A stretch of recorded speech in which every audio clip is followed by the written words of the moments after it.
கலியுகத்திலே அகில ஆத்ம உஜ்ஜீவனார்த்தமாக தன் திருவவதாரத்துக்கு இடம் பார்த்து ராமதிவாகர அச்சுத பானுக்கள் கௌசல்யா தேவகி தேவகளுடைய கர்ப்பங்களை விரும்பினார் போலே எப்படி ராமன் கௌசல்ய கர்ப்பத்தை விரும்பினானோ, எப்படி கண்ணன் தேவகி கர்ப்பத்தை விரும்பினானோ, அதே போல ராமானுஷரும் தன்னுடைய தாயினுடைய திருவயிற்றிலே கர்ப்பமாக ஆவிர்பவித்தார். எதற்காக பிறந்தார்?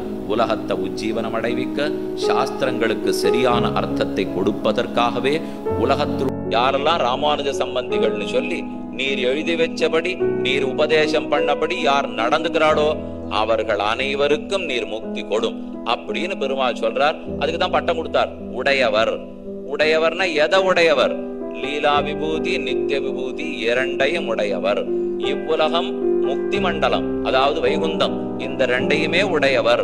அதனாலதான் நமக்கு உடையவர் சம்பந்தம் வேணும், உடையவர் சம்பந்தம் வேணும், ராமானுஜ சம்பந்தம் வேணும்னு வேண்டிக் கொள்கிறோம்.